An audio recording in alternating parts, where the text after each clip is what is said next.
every day I'm hustling, hustling, hustling, hustling, hustling, hustling, hustling, hustling, hustling. I'm Q. I'm Jewish Dave. And this is a Bird Road crossover episode with Red Tide Radio. You better say it completely perfect, Dave. This Go. is a Bird Road crossover episode with Red Tide Radio. I said it all perfect. Let's go.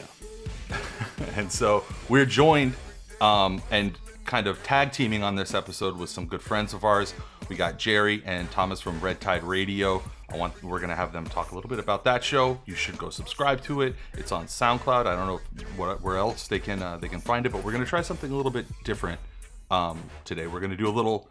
Dave, you've convinced me into like getting out of my shell a little bit, and trying to get other podcasters, other folks who are of like mind, to also team up and talk about some of the same shit that we talk about. So, Jerry, Thomas, welcome. Thank you for having us. With the one to be here. And you got to welcome me onto Red Tide Radio, technically, I think. Oh yes, true. So to David and Dave, thank you so much also for coming on to Red Tide Radio and rolling with the tide. Happy to be here. Do you guys have like a read-in like we do? Do you guys? I mean, I've heard it sounds like pretty. You guys jump right into your interviews when I listen to it usually. Yeah. So sometimes we ask for the status of New York politics from Gerald, how Cuomo's doing. By the way, Q, I'm just gonna call you Q throughout this whole interview to add to the mystique. But I just want to note that instead of finding like-minded podcasters and YouTubers, how about we just like find some that we can feud with? Because that seems to be like the way to generate clicks these days on the social media. We just have to find a YouTuber and a podcaster and just feud about like narrow strategic disagreements in a campaign, and then just go with it. Right. Who would be in your crosshairs? Who would be your number one?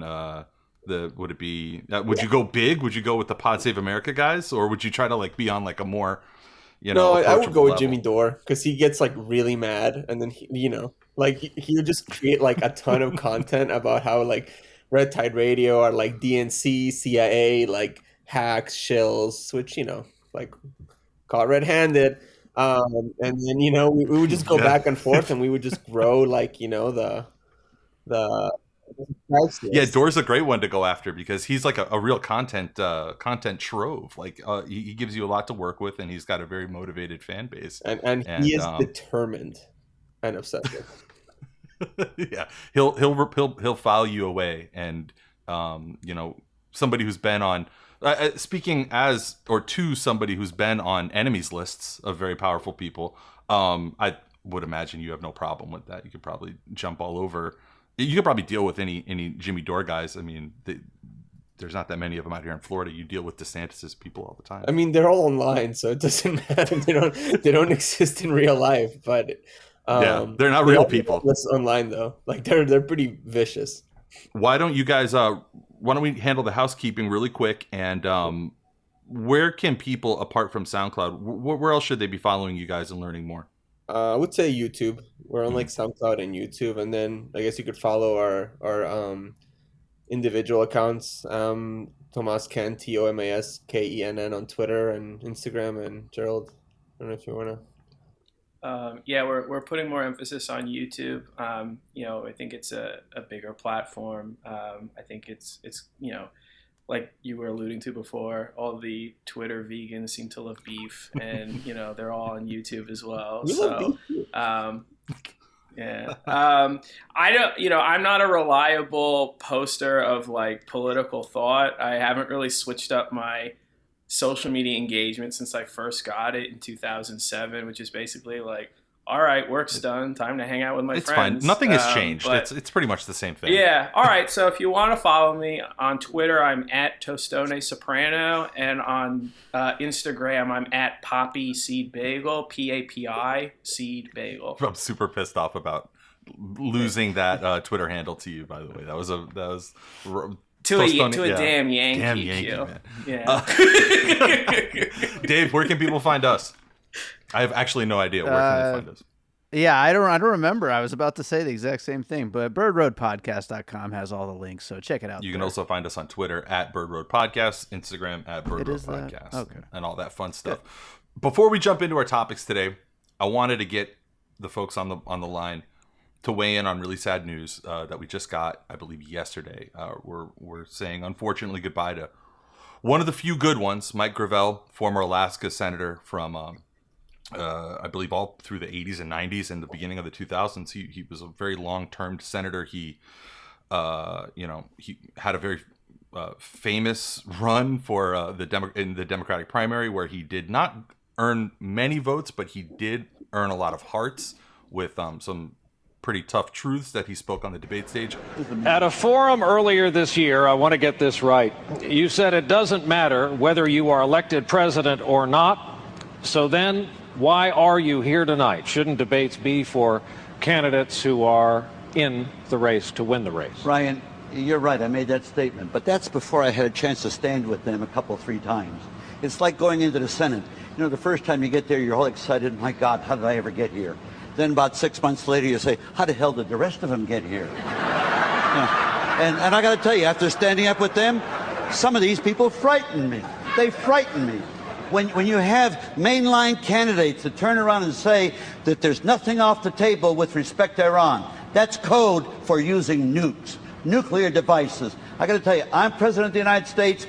There will be no preemptive wars with nuclear devices. To my mind, it's immoral, and it's been immoral for the last 50 years as part of American foreign policy. Let's use a little moderator discretion here. Senator Gravel, that's a weighty charge. Who on this stage exactly tonight worries you so much? Well, I would say the top-tier ones. The top-tier ones. They've made statements. Oh, Joe, I'll include you too. You have a certain arrogance. You want to tell the Iraqis how to run their country. I got to tell you, we should just plain get out. Just plain get out. It's their country. They're asking us to leave, and we insist on staying there. And why not get out? What harm is it going to do? Oh, you hear the statement, well, my God, the soldiers will have died in vain. The entire deaths of Vietnam died in vain. And they're dying in vain right this very second. You know what's worse than a soldier dying in vain is more soldiers dying in vain. Tomas, Jerry, what are your memories of Mike Gravel? What were your impressions from him, from sort of, following his career?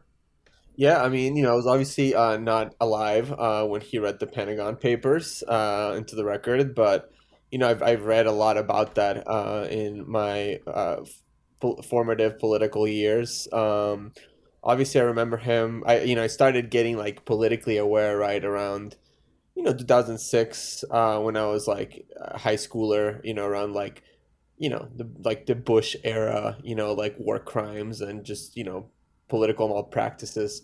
And I just remember him from his runs for the presidency. Obviously, in the 2020 election, he kind of exploded into Zoomer popular conscience because of the Gravel teens.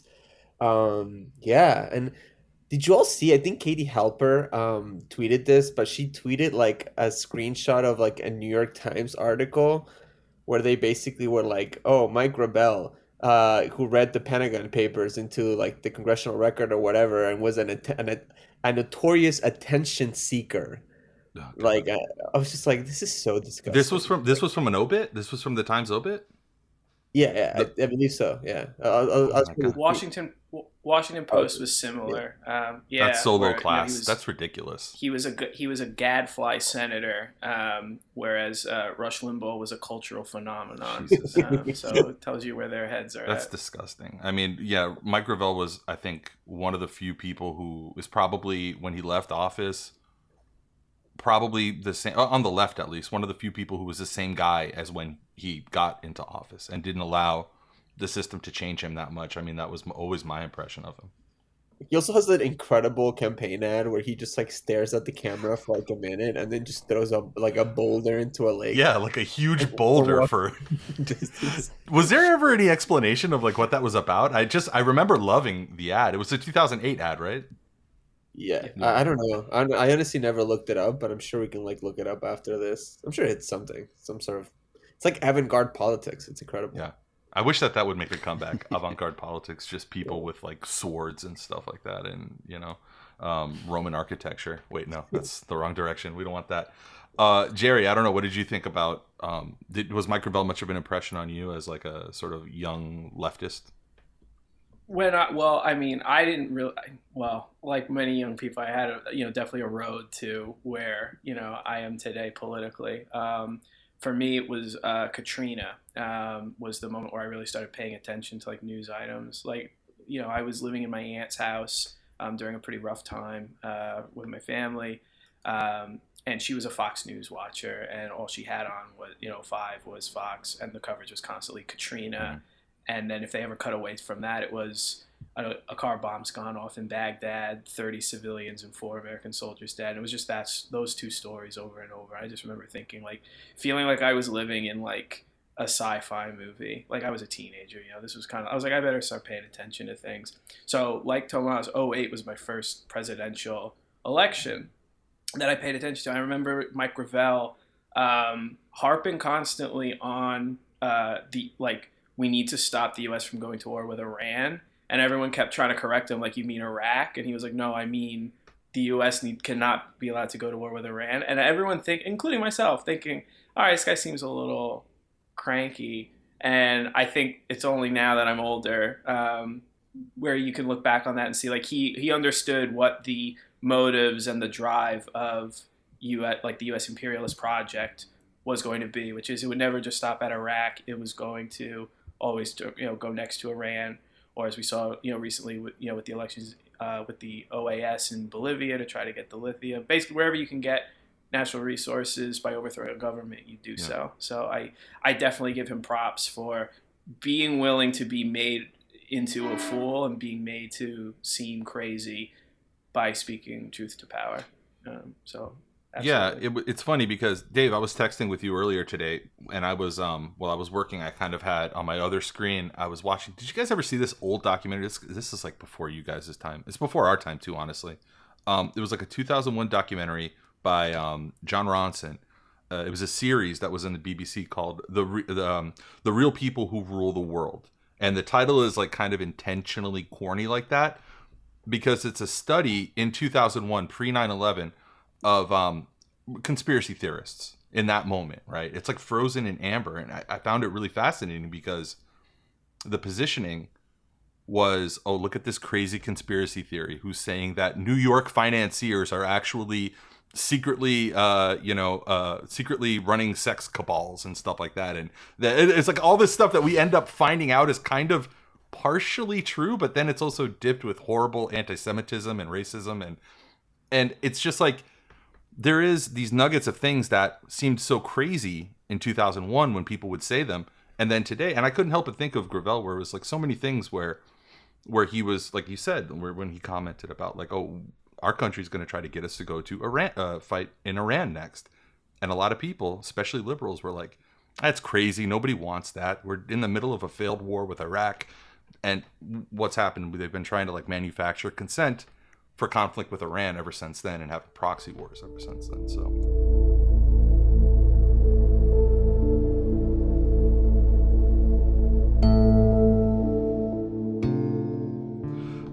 from that really great topic that is incredibly sad to another horrible topic.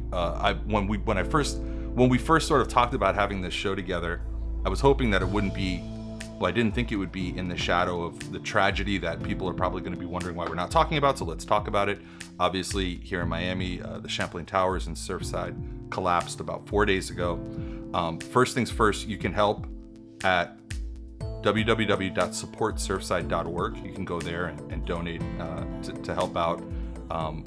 There's still over 150 people missing.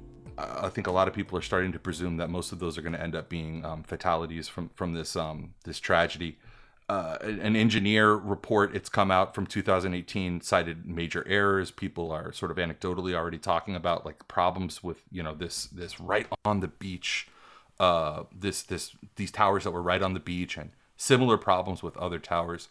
I don't know. The first thing that jumped in my head is like how much we in Miami love deregulation and just kind of making it easy to develop and make some money really quick. These towers were built back in the 70s, and it's still sort of coming out how much grease was used to get the local politicians to sign off on, a sketchy build out. I think a lot of that's going to come out. But Tomas, I know you were talking about this on Twitter earlier today. What are your impressions and what are your thoughts about regarding this tragedy?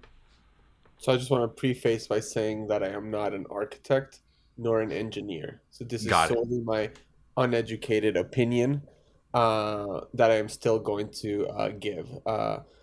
So first, I'll start out by saying that I think what most developers will fall back on ultimately is Florida. South Florida is under our soil. There's a very sturdy, huge layer of limestone, right? That's why we can have a subway in Florida, but that's why we can also build these high rises and blah blah blah, right? But on top of that limestone, there's hang on a sec. I gotta call my buddy Elon and let him know. I just found something out. Hey man, this shit's not gonna work. No, sorry, go ahead. He's gonna figure it. He's gonna figure out the limestone. Don't worry. But yeah, so there's 6 to 10 feet of soil on top of that limestone, right? And if you look at Surfside, it is probably it is the narrowest point of the Miami Beach strip from both sides. So you're seeing a lot of saltwater intrusion into that layer of soil. Obviously sea level rise. You're seeing a lot of construction. There was construction happening adjacent to that building.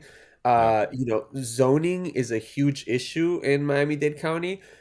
Our water and sewage infrastructure was built decades and decades ago for buildings that were closer to the 5 to 10 story range, and now we're seeing these high rises that are 20, 30, 40, 50, 60 stories being built.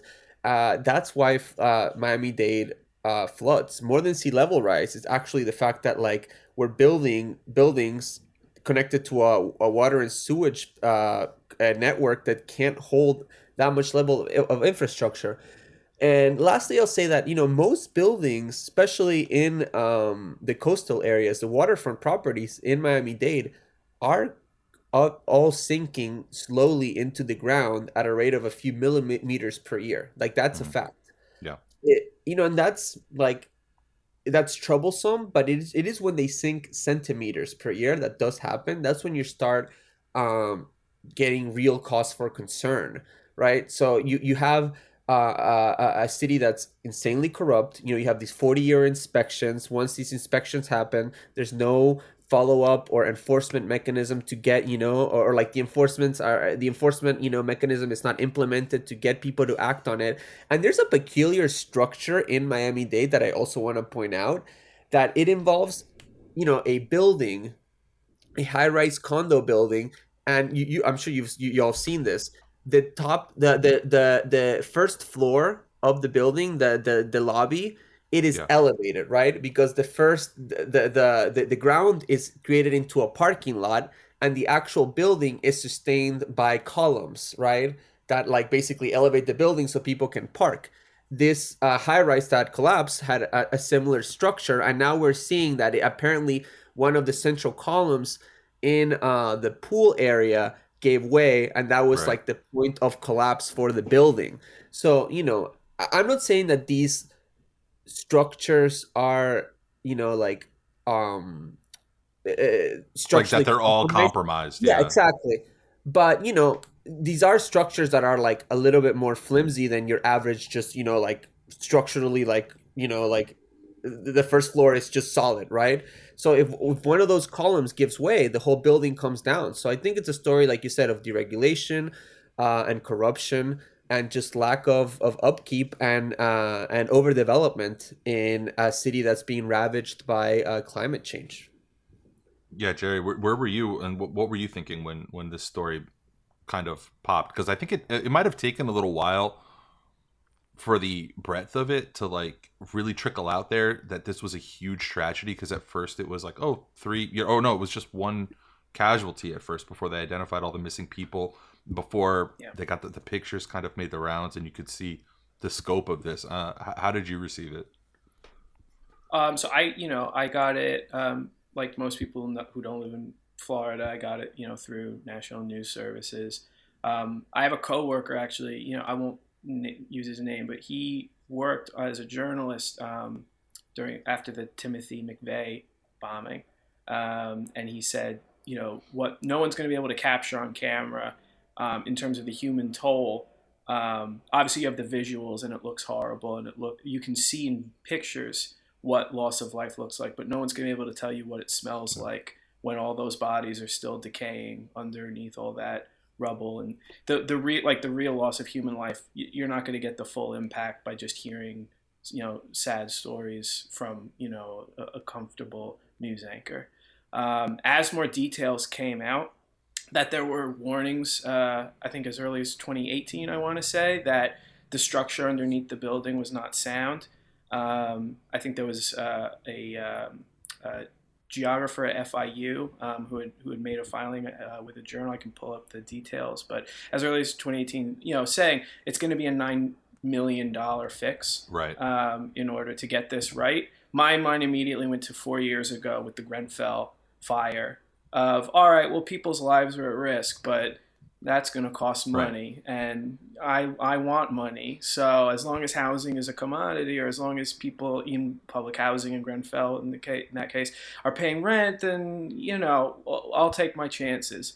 My mind also went to the COVID response the Lieutenant Governor of Texas gave, where at the height of COVID, he's saying, listen, I think I speak on behalf of all senior citizens when I say that we're willing to throw ourselves on, right. Into the fires for Moloch in order to keep, Fuddruckers open and the Dow propped up above 30,000 or what have you. Like this willingness to discard human life, if it means either making money or keeping your money, that is central to the social order we're living in. I also thought back to 10 years ago when the Obamacare debates were raging. I have a conservative friend who had sent me some videos from Milton Friedman, who I guess he had just discovered. And he was having a debate with this teenager about car safety, that I guess Ford Motors had, not properly followed regulations on cars, and it would have cost a bunch of money to get them properly retrofitted to go. And Milton Friedman, clever as he is, basically said, so how much money, basically, do you think a life is worth, basically? Because what you're asking is a mathematical question.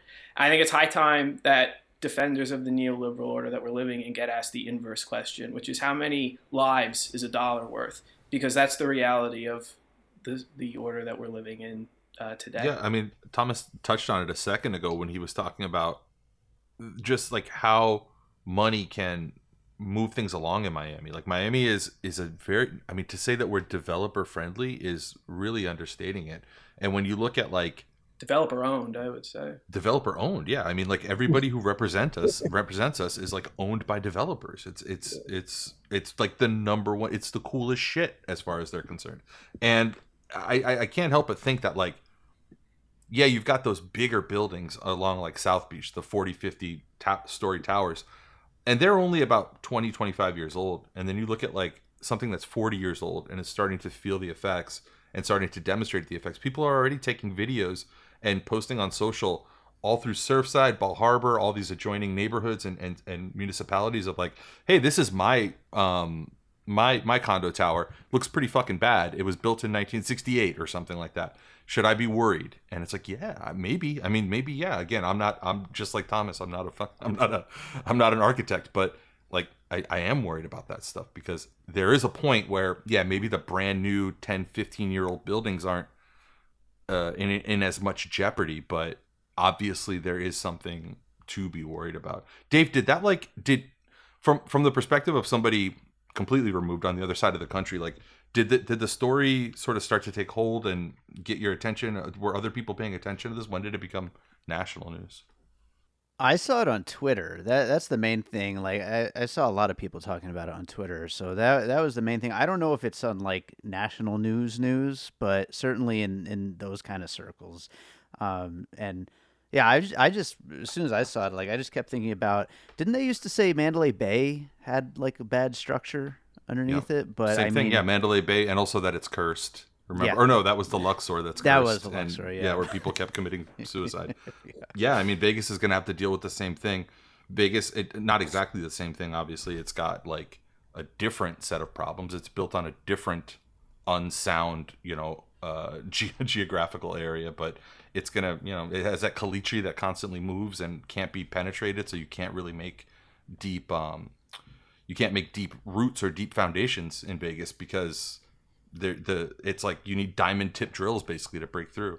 I don't know, it's a tragedy, man. It's horrible. In like, I think one of the like most mentally difficult things to do, obviously not discounting all these people who like lost people that they love and whatnot, but that number is just going to keep going up like slowly, and it's just going to be one of those things that just drains on you because it's going to take, I think, so long to find out what the real scope of human loss is. It's terrible.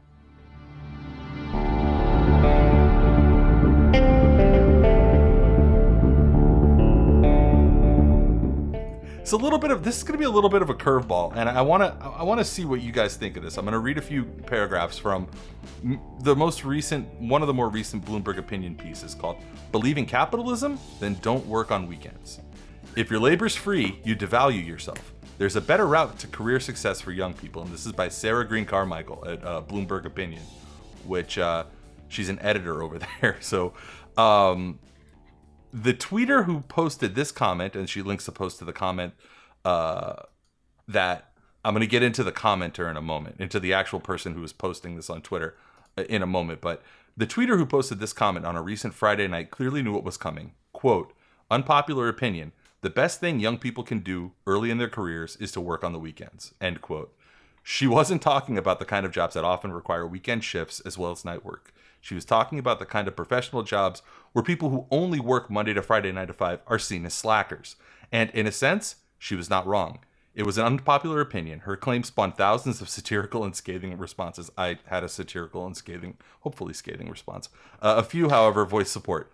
Those defending weekend work argued that young people have little to offer besides elbow grease. Their technical skills aren't yet developed, their networks are small, and the science suggests that their emotional intelligence lags that of their older colleagues. Their energy and hustle is what they've got to offer. So I don't know. That's the lead-in for this story. Jerry, what do you think about the concept that if you're young, you don't have anything to offer except your time, and you better be ready to work weekends? That's just like the status quo for anybody who's coming into the workforce. It's very much just of that social and economic milieu, though. Like, I remember when I would be jazzed to work weekends, and that was when I was a union worker at as a janitor in the public schools. I would get paid 6 hours for 4 hours, if that, 4 hours of work. I would get paid for my time. I would feel great doing weekend work when I was paid overtime. So, if you're saying working for free undermines the economic system, your bosses would disagree with you. That free labor undermines the system, very much juices the system. And B, if you want a solution to that, you could just pay your workers to work on the weekend. You could bring back overtime. And I'd say this problem is, what language can I get away with here, David and Dave? You can. Our language is completely. We proudly sport a big fat E under explicit. So okay, call it whatever the fuck you want. Problem fucking solved, as far as I see it. Like, I also just want to add that like work is overrated. Work sucks. I don't want to fucking work straight up. I want to do things that I enjoy doing. Yeah. And like, fuck off. Like, you're a fucking like op-ed writer in like fucking like what is it, Bloomberg Opinion? Bloomberg Opinion. And you're gonna fucking tell people to work on the weekend? Like, get the fuck out of here. You write like garbage for a living. Like, what the fuck do you know about work? Like, fuck out of here. Because for people like this, what working on the weekend is like pre-COVID, oh, I'm gonna, check out what's happening on Twitter on a Saturday at my local Starbucks. And then give my unsolicited opinion about it. Yeah. On like Bloomberg Opinion. And then like no one is gonna read it unless it's like really, really stupid and gets ratioed. And yeah. The only way, your only path to success and notoriety is through absolute incompetence and just mockery. Yeah. Yeah. I agree 100% with all three of you, and maybe even more so. But here it fucking comes. Here it comes. Yeah. Do you feel like every single human being over the age of like 50 is the exact opposite of what we're saying? Yes, absolutely. And they all were fucking born with like a low interest mortgage and, a job that would support themselves and their families in a way that none of us would ever enjoy. So they benefited from like the remnant of like New Deal policies. Yep. And then like they dismantled it for like their children. Yeah. Like exactly. They took everything apart. Fuck you, boomers. You guys are awful. I will say this also undercuts that narrative that millennials are lazy and, just want to sit with their $8 coffees and, play Among Us with their friends and don't want to do anything hard. You're literally writing about should young people work for free? It's an open question. So which the premise of that is that young people work for free. So, well, I mean, the Supreme Court recently just issued that, like, if you're working for, Nestle in a foreign country, then it's perfectly fine for you to be working for free. There's another 5-letter word that we used to use for that, but I don't remember. It's been so long since we abolished it. I forget exactly what we used to call that, but one of those amendments. Back to the article. There's a question of what work one is doing as an early 20s worker when one is working weekends. This is terrible writing, dog shit writing. And like you say, Tomas, she's probably like earning like $300,000 living in New York and writing for Bloomberg. In many cubicle-filled offices, entry-level jobs simply don't provide enough responsibility to justify it. Anyone this tells me that she has never worked in an entry-level cubicle-filled office, because all of those places run on just the grinding meat of people under 30. Like all of those places, if it wasn't for these long hours of the worthless work that she's intimating that young people bring to the table, like the actual grist, the shit doesn't actually get done in those offices without those people. Yeah. But I actually wanted to speak about that because, that the author does have a point in which like they're saying. It's just that their ultimate analysis from that is incorrect and dog shit. Because yes, a lot of these like professional managerial like office jobs are like worthless work that doesn't amount to anything, and a lot of like your office time is just spent like pretending to do stuff or just doing it's bullshit posturing stuff. It's all posturing that you could totally just do from home, right? So like remote work should be like an option, at least at a lot of these places. You know what I mean? But like, there's also like, like our economy is so like divided, right? Like there is like the larger U.S. economy, which is like a service economy, right? Like we don't really have like a strong manufacturing economy in the United States anymore. We have a service economy, right? Of people who are engaged in hospitality and like food, retail. And then you have a much smaller section of people who work in like, what they call the professional managerial class, right? Like fucking like nonprofits and LLC and startups. You know what I mean? And like the economy is dependent on like the service jobs, but also giving like a lot of these like professionals, and I include myself in this, right? Like bullshit work to do.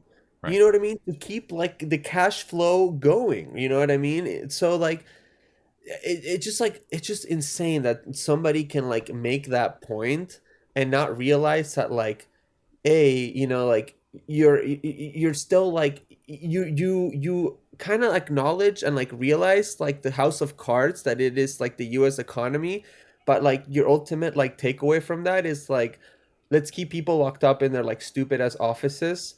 And let's have them work on the weekends for free, adding to the misery and like worthlessness, that they feel every single day by their like unfulfilling unproductive jobs. It's just like so, I don't know, just depressing that somebody can like take that away from that. Yeah. I feel like one of the greatest modern scams, and Jerry touched on it a second ago, that we ever kind of just accepted as a country was when at some point some brilliant marketer or HR person came up with this idea that like, ooh, non-exempt positions, that's the position you want. You want to be non-exempt because you want to, you want, if you're getting a salary, an annual salary, you're like a real professional.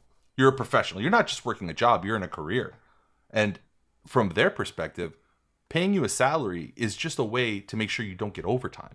And it's like, oh, I went from making $15 an hour to getting $34,000 a year. And it's like, congratulations, asshole. You just doubled your work. You're going to be working 80 hours a week for $35,000 a year. I totally agree. One thing I want to point out is that the person who originated, whose tweet sort of spawned this Bloomberg piece, is a young woman by the name of Jordan Kong, who's a principal at something called Join Atomic, which is a venture capital fund based out of where else? The Bay Area. But look at her profile, guys, and see where she is right now, where she's tagged herself. She is SF and Miami. Yes, this is one of the many people who work in the quote unquote tech industry that don't actually do any technology, but have been like the big cheerleaders about Miami and trying to get like tech to Miami. And then like you kind of look at a lot of who they are. Either they don't work in tech. They never work in tech. They always either work in finance, like she does, or they're like Bitcoin guys. And I'm a community outreach specialist in a new tech startup in Miami. We're developing an app called Brunch Finder, where you can find brunches and rate them. And yeah, I handle community relationship for that. Yeah, and you're gonna get you're gonna get a $25 million round of funding. And just get bought up by Google. Yeah. Francis Suarez is giving out Bitcoin grants. Yeah. He's going to give you like all the Bitcoin that you can carry, which, the joke is you can't carry any of it because it doesn't fucking exist. I don't know. Jerry, was this stuff popping off before you moved back up to New York, or was it like, had that not happened yet? Have you followed the this purported tech revolution that's happening in Miami that's about as solid as like a building foundation in Miami-Dade County? Sure. I mean, it's hard not to, I mean, like it makes national news. It's basically just like a continuation of, I don't know if everyone remembers Richard Florida from back in the 2000s with his creative class thesis. This is just like, how do you make gentrification cool? And it's like, all right, let's get, tech companies and let's get, we'll get the hip, shabby bars and we'll get, all the accoutrement bike lanes. We'll get all the accoutrements of what, like, not actual creative people, like people who actually make things would do, but like creative with a capital C and then the TM next to it. Let's get those people, because this is honestly my thesis, and maybe I'll be proven wrong, but someone had a tweet where basically it feels cruel to be on the left in this moment because we imagine a better future, but that's all we do is imagine it and try to theorize about it in the abstract. Whereas these tech fucks have the actual resources to actually transform society into whatever they would like it to be. They have like they can command resources of like a small country, like by GDP. I saw a lot of the the embarrassments about Francis Suarez, and I don't know. What's interesting is like Richard Florida has revised his thesis post Thomas Piketty to like account for like the effect, like the unequal effects of like this mass gentrification project would be. And it's like, oh, you need to have investment in affordable housing and mass transit and, like good, like invest really in living conditions. And I guarantee you any meeting that Francis Suarez took with Jack Abraham was not centered on affordable housing or mass investments in public transit that would at least residually benefit people who live in the city. I'm very nervous that the reason they see Wynwood as a great place to plant a flag is the opportunity to expand south, into Overtown and north into Little Haiti and further displace, people who are already getting displaced. So it'll be, this tech stuff is really like accelerant on an already raging fire in that area, I would say. Yeah, Overtown. I think I've never heard of that. I think you mean West Brickell. Are you talking about West Brickell? Oh, because we buy. I'm sorry. Am I out of date? Did anybody catch when they? I love like getting deep into like regional stuff that only like South Florida people know. But like, did anybody catch about a year and a half ago when they tried to make Kendall become West End? And they did not catch it. Didn't catch on, but we're going to see a lot of that. Dave, we're talking about gentrification. You don't know shit about that because there's no gentry in Las Vegas, so I don't think you have to worry about gentrification. But I wonder though if it's, and I had written in our notes, is this likely an overblown phenomenon?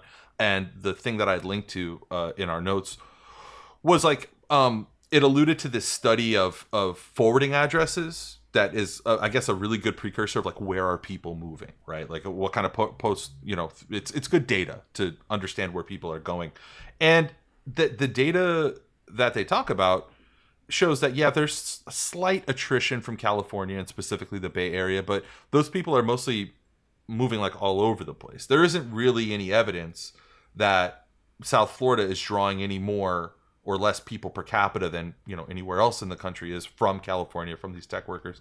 And I think that's perfect. I think that manufacturing a narrative and just kind of talking it into existence, in the absence of any evidence of it happening, is just like perfect Francis Suarez, perfect city of Miami, perfect South Florida sort of approach. I don't know.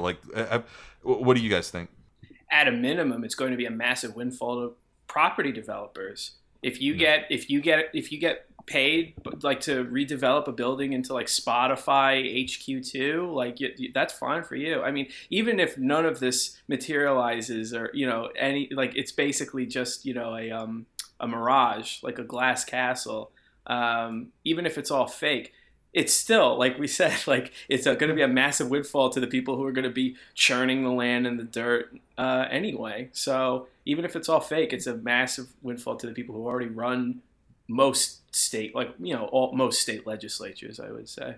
Yeah, and 2 points here is one, this is about Francis Suarez's re-election campaign, which is next year. So he's just and ambitions in the future. Yeah. He's just stocking up his fucking donation coffers, and getting this good or bad publicity, but just getting a lot of money. And B, real estate in Florida, in South Florida particularly, actually, it's just like a giant money laundering device.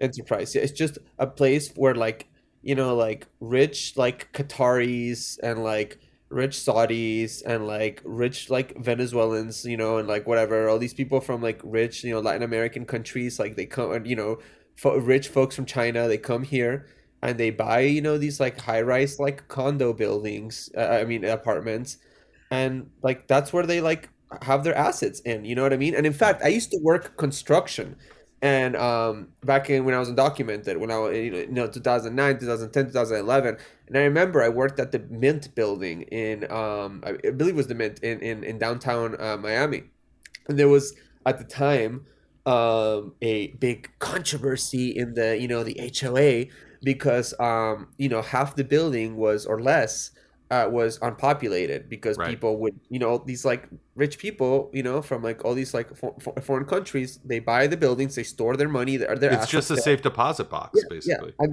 they don't ever show up. So they were building, these people bought these apartments, right, at a high rate, promising a front water view, right, whatever. And then they built another high rise in front of it. So all these people that lived in the building were like, well, what the fuck? We were told that we were going to have, a waterfront view, and now they're building this other building in front of us. But they couldn't get enough people in the HOA, to participate or organize, a significant number of the building. Not that they could have stopped the other development, I don't know. But all the people that actually, the people from China or Qatar or whatever, they don't give a shit if they build another high rise in front of it. They're just I don't care. I'm just putting some of my assets in here in this building, in case, shit goes down, or like I get like raided, by like the financial like service, regulatory services in my country, whatever, I have some money saved up here, or stored in this building here. But my point is, like, gentrification and like overdevelopment will come for you, because ultimately, even like these like, rich people in Miami that are like kind of like in the middle tier of like the interest, the special interest scale in the city, like you are like small potatoes, compared to like who actually are like who holds the levers of power in the city. And that's like what Gerald is talking about. It's like the developers, the ultra wealthy, right? Like these are the people that hold the levers of power in the city. Yeah, it's like there's never that, like, the gravity of the power of development in this town. Like, you literally need Disney to break it. Otherwise, that's the only power greater in on a state level. Because I think back about like when I was a reporter at the Miami Herald. It was the last few years that the Herald had this big beautiful building that was like, it wasn't beautiful actually, it looked like shit, but it was cool, it had personality, and it looked out over the Biscayne Bay. My little cube, speaking of cubicles and stuff, was like where I would like write out like thousands of words of just like boring copy, like looked out over this incredible vista. I could see all the way past Miami Beach. And I think about how they being McClatchy, the company, the owners of the Miami Herald, sold that building and the land, the incredibly valuable land on it, to a Malaysian casino gaming group. And that group wanted to build a resort on that land and have gaming, and Disney defeated that. And that was literally the only time that I can think of, and maybe you guys have other examples, but it's the only time I can think of where development was quashed or was slowed down or was held back or was prevented from happening, or something where there was a design and that design didn't end up happening, or at least people didn't end up getting paid and taking the money for it. I can't think of any other time. It took literally the power of Disney, because Disney is such a overarching omniscient power in this state, to stop gaming, because they oppose every gaming, or back then at least they opposed every gaming or gambling initiative, because it would take away from their bottom line. And it just seems like, yeah, you talk about those people in those buildings. Fuck, man, where do you think you are if you think that you're going to try to get people to not build a building in Florida, or in South Florida? Of course they're going to build the fucking building. Just look out, like you say, it's coming for you. Look out your window. In 10 years, there's going to be something in front of your window that's going to be a result of overdevelopment, bad planning, like slapped together, fucking slap chop bullshit buildings. And that's like what defines us, basically, is our willingness to just build fucking anything. Dude, another story, when the Magic City Studios development in Little Haiti, right? This like fucking massive like 28 block like high rise that spans several blocks in like Little Haiti. It's gonna raise property values, impact traffic, whatever. So just a monstrous development. And during the commission hearings around zoning, I was there with anti gentrification, pro affordable housing groups. And I remember they were talking with the zoning board, and the developer said something that was such nonsense. They were talking, obviously the residents and these pro housing groups brought up the impact to traffic, right? They were like, there's already high traffic, in this area, like where are you going to put all these cars, where are they going to park? Like what's going to be the impact to like the arteries, that connect traffic there? Like what's going to be the impact to like, residents that have lived in the area? You know what the developer said?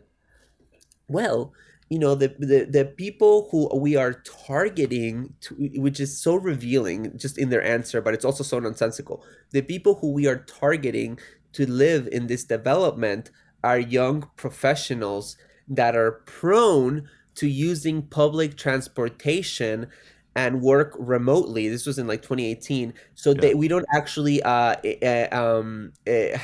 don't actually expect them to impact traffic too much, because they won't drive. And we don't. And then the question was like, well, what about the parking? You don't have enough parking spots to accommodate the residents. And they were like, well, we don't actually have to like accommodate like all the parking, that would, technically be needed, because we don't expect a lot of these residents to drive, which is like insane. I'm like, what the fuck? Like, Miami, famous for its public transportation. Yeah, exactly. Point A. But how do you come to like a City of Miami Commission zoning meeting, with the zoning commission, and say something so incredibly, insanely stupid, and then you still get approved? Yeah. I gotta be honest, like, even just hearing like they are prone to taking public transportation. I remember when I moved down to Miami, the first thing they told me was, I hope you liked the public transportation in New York, because we don't have it here. And just like, they just told me I should just take Ubers and Lyfts. They're like that, yeah. Like, just do that. So even that, like, prone to public transportation is like, those people are going to be calling Ubers and Lyfts and what have you, and getting, ride shares for an already overexploited sector of the economy, which are people who have to do that job for a living. So, and you're creating jobs by doing it. It's great. You're creating the worst jobs ever. As long as the Uber drivers don't work weekends for free, I think it's a fair deal all around.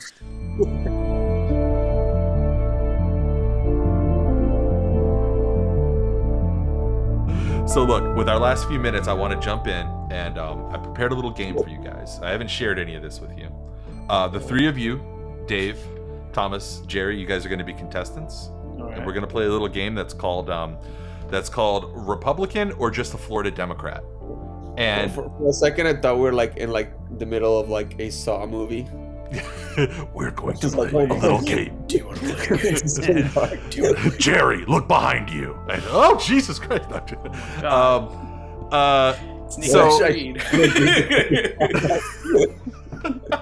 I prepared 6 questions. We're going to do 2 rounds. I'm going to hit up each of you 2 times. I'm going to read descriptions of some Florida politicos. I've scrubbed the names or identifying features. You guys have to guess if it's a Republican or just a regular old Florida Democrat. And the joke being that many of them are indistinguishable from each other. And you will get bonus points if you can actually name this individual. So here's an example, an easy one.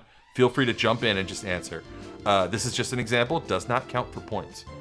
This sad sack former governor with a well-known surname was a favorite early on in his party's presidential primary, but what started as a promising campaign ended with low single-digit turnout and a whimpering plea to please clap. Oh, Jeb. Yeah, that's Jeb. That's Right. Dad. Yeah. So Jerry, we're starting with you. Oh, okay. Okay, so this is our first one. Is everybody ready to play? Dave, are you ready to play? I just have to get. I don't have to guess the name. I just have to guess which party. You can guess the name for bonus points. Okay. But what we're looking for here is whether it is a Republican or just a Florida Democrat. Okay. As recently as 2018, this statewide elected official was donating to far-right GOP names and causes, including Adam Putnam. Many are hopeful she can become the state's first female governor. Others are less certain. Jerry, GOP or just a Florida Democrat? I'm gonna guess. It's Nikki Fried. Ding, ding, ding. You got it. That's right. Yeah, okay. And just a Florida Democrat. Thomas, this one's yours. This next entrant represents Florida's 7th district in the State House and will be running for the 11th Congressional District in 2022. Controversial figure, he has advocated through proposed legislation to ban red light cameras, which I'm on board with. I'm good with that. Enshrine term limits on school board seats, make it a felony for doctors to provide hormone therapy for transgender minors. He might be best known for blocking anybody on Twitter who posts pictures of him when he was in college wearing blackface. And lamentably, he was born and raised in my hometown, Smithtown, New York. So my apologies. Thomas, GOP or just the Florida Democrat? Well, you said State House? He's in the State House right now. I will go with GOP. Good. Playing the percentages. Smart move. Do you know the name for bonus points? Is it Sabatini? Yeah, ding, ding, ding. You got it. Okay. Anthony Sabatini, okay. Who is going to be running, who may very well be the next congressman for Florida's 11th Congressional District. And might fucking be our next fucking governor after the DeSantis if fucking Democrats don't shape up, man. Scary. Dave, you're up next. Our next contestant is actually a frequent stalking horse for this show, a former congressperson of mine in my congressional district who was instrumental in gutting the Department of Health and Human Services when she ran that agency. Later, as president of the University of Miami, she took her zeal for destruction by to task by breaking organized labor efforts at the school, paving over 88 acres of endangered pine rockland habitat that at the time was unique, in exchange for a paltry $22 million, again, favoring developers. Perhaps her worst offense during her time in office was not answering our call that time that we tried to prank phone call her. And she never called us back either, which is like a real dick move. Dave, GOP or just a Florida Democrat? I'm going to go with Florida Democrat. And do you remember the name? Come on. We've said this name 1,000 times on this fucking show. I know. You can pass. I know. Pass to Thomas. Yeah, I was going to say, I'm going to phone a friend, one of you guys. Thomas, go ahead. It's Donna Shalala. Donna Shalala. Ding, ding, There ding. you That's go. right. Back to Jerry. Our next subject comes from the QAnon Miami Beach chapter. Okay, not technically. But if there was such a thing, he'd be right at home. He's an elected commissioner who has advocated for virtually every fringe COVID conspiracy since the start of quarantine. He's anti-mask, anti-vax, anti-lockdown, broadly disbelieving of all data and information that comes from WHO, CDC, and other sources, unless they anecdotally confirm his prior beliefs. He might be best known for challenging friend of the show Billy Corbin to fistfights on social media. He's actually done that a few times with also random constituents from around Florida. He's so fringe that his own party, has disavowed him. Jerry, are we talking about a Republican or just a Florida Democrat? We're talking about a Republican, but my God, what a resume in just a year and a half. I can't. I don't know the person. I'm sorry, I'm not as clued in locally. Thomas, I'm giving you an Jerry, because you were wrong. He is not a Republican. I know who it is. Yeah, Thomas, go ahead. You have to be talking about Miami Beach Commissioner Ricky Areola, who is Ricky Areola. Big Ricky, that's right.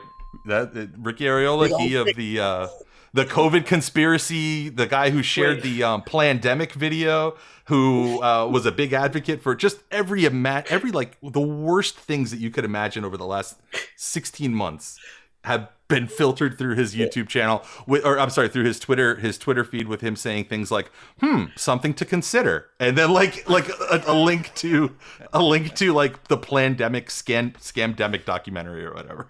This would be like 10 years ago, like a Republican being like, I don't know, I think Sharia law is cool. I don't see what about ISIL, you do in fact have to hand it to them. You do, in fact, under some circumstances. It sounds like he's going to hand it to Billy Corbin as soon as he gets it, too. Yeah. I thought, I mean, I'm an old man now. I don't fight anymore, but it would be funny to fight another old man. And he's got to be like way older than me. So like, he's like in shape though. Yeah, I know, but I'm like 6'2". I'm an enormous man. I'm like 300 pounds. That's I'll probably true, just but have a heart attack. He's a very scary guy. I'm like 5'11" and like 155 pounds, so like you could take him. I think you could probably fuck me up, dude. He seems like one of those older guys who does like triathlons. He's like one of those guys. Yeah. And I'm like a young guy that like just like post a lot. So you got poster strength. Poster strength is real. My thumbs are like my thumbs are strong. That's for sure. So Tomas, you're the front runner right now, but this next one is a little bit tricky. This is a longtime standard bearer as a senator in the Sunshine State. He used his position on the most powerful governing body in the world to advocate for repealing estate and death taxes, sanctions against Cuba and Venezuela, and in one of his final acts before losing re-election, voted in favor of maintaining U.S. support for the Saudi Arabia-led genocide in Yemen. His final run for office was so famously low effort, his campaign didn't bother to host a Spanish-language website. Running for office in Florida. In fucking Florida, he didn't have a Spanish website. Thomas, is this guy a Republican or just a Florida Democrat? Florida Democrat, and I'm guessing it's Bill Nelson. That's right, Bill Nelson. Did all of you know about that thing about him not having a Spanish language website for the 2018 campaign? Yeah. Oh my God, unbelievable! I think you brought that up on the show back when that first happened. Yeah, Dave, this is our last one. I really don't want you to fuck this one up, okay? And I know I saved it for you. It's perfect because you're sort of not very politically engaged. You're more about the movies. You're more about TV. You're of all of us, I would think you're probably, maybe Jerry too, but you're probably the least online of all of us, and you're also the least Florida centric. You have like no Florida bona fides. So this one's for you. This individual has never held elected office. Some would call him a radical activist. Others would call him a hero who's gained national attention for important issues by confronting our governor, Ron DeSantis, at various public appearances and press conferences, loudly taking him and his administration to task over their various incompetent and corrupt actions. He's been so successful at doing this, he's found himself on DeSantis' official enemies list, which, let's be honest, is a pretty fucking cool place to be. Dave, who is it, and are they Republican or just a Florida Democrat? I'm gonna go with Republican on Oh, this one. okay. I don't know who it is though. I'm not sure. Thomas, do you know who this is? Jerry, do you know who this is? No. Thomas, who am I talking about? Is it me? Yes.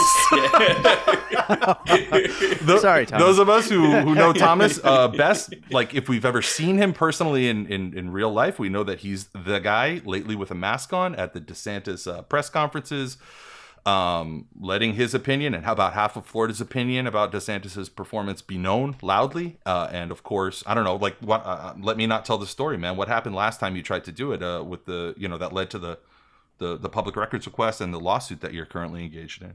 Yeah, first of all, I do want to clarify that I am a reluctant Democrat. I'm only a DNC member just to basically be like, what you guys are all doing is fucked up. And stupid. To be the guy. Yeah, exactly. Not everybody. I mean, there's good people in there, but overall, not a winning strategy that the Florida Democrats have deployed the last 20 years. Yeah. But yeah, man. I mean, I obviously hate Ron DeSantis. I think he sucks. I think he's horrible for the state. He's constantly just scapegoating like vulnerable populations, whether it's immigrants, LGBTQ, trans, Muslim people. He's totally beholden to special interests. He's given hundreds of millions of dollars in corporate giveaways, tax breaks, to like the largest corporations. He just raised taxes on Floridians by $1 billion, while giving large businesses, a tax break. I mean, the guy's fucking nuts. And yeah, I've been, like protesting him. I did a confrontation at one of his press conferences last year that went really, really viral. And I went to one of his press events at the Port of Miami. When I got at the Port of Miami, I was detained without ever attempting to enter the press conference. I basically like parked my car and like they like literally were there waiting for me, and they detained me for about half an hour. Took my information. Then they trespassed me from the Port of Miami, a public place that's funded by the taxpayers, without giving me a reason. And, working with Grant Stern, we basically got public records that showed that FDLE, Florida Department of Law Enforcement, was sharing my information with Miami-Dade County Police. And they had basically like labeled me a known agitator and shared my vehicle information. And they had basically were like, watch out for this guy who's a disruptor. And, without me ever attempting to go inside the press conference, they basically did like fucking Minority Report on me. And we're like, this guy's going to annoy the governor in the future. And we're going to detain him without reason and remove him from this public area of Miami because he might be annoying to the governor in the future. So, we've just been like, trying to expose, these sort of authoritarian tactics. We uncovered that he also has like a list of like activists that he uses at his events to vet who can or who can't go in. And we're trying to get that list to basically see who's in it and if they merit being on a list like that, right? Or like, if a list like that should even exist. That's like that's a very like Orwellian thing to say. Exactly. that even exists. Exactly. Absolutely. No, you're 100% correct. So we want to get this list. And another thing about the Port of Miami incident that's worth noting is that, Florida has some of the most broad open government laws in the country. It's called Sunshine Law. And basically a part of that is that, like you can request public records of any government official, but also there's a lot of like openness around government meetings. And this Port of Miami press conference that I went to was basically where they were announcing a lawsuit against the CDC for the vaccine passports in cruise ships. And the attorney general of the state was also there with DeSantis. And Sunshine Law mandates that a cabinet meeting between two or more of the executive branch of the state of Florida has to be open to the public. Yeah, or have minutes that are like, yeah, exactly, that can be It has observed. to be open to the public. Yeah. And that was a meeting again between the attorney general and the Florida governor. So that's another thing that we think they're violating, by basically having this list where they exclude, members of the press that they don't like, activists that they don't like from these like meetings. It's just insane the way that the governor has been operating. And I'll finish by saying, just recently he signed a major piece of legislation that stripped away a bunch of voting rights provisions in the state, and he signed it at a campaign event where he basically excluded any press from attending that wasn't Fox and Friends. Right. Like they basically like locked him out and were like, all media was locked out of that event. And also I think like almost all people of color, if I remember the press shot from inside, it was like and not surprisingly, you talked about the vulnerable communities that he goes after. That legislation will impact people in communities of color and lower income communities who can't comply with a lot of the overly strict and basically what amounts to like poll taxes and poll testing to be able to vote and participate. And it's not a fucking accident. It's on purpose. Yeah, absolutely. And they followed that by signing a bill, that basically bans trans kids from playing sports, in like public schools. It's just, and they did it in like a Christian academy, surrounded by, like little girls and stuff. It's just like sick and disgusting, honestly. Yeah, the DeSantis doctrine has been all that. This big tech censorship bill that's in court right now and getting apparently just today it got ripped apart by a judge, outlawing certain portions of history through the banning of critical race theory teaching, surveying students and faculty for their political beliefs at public universities.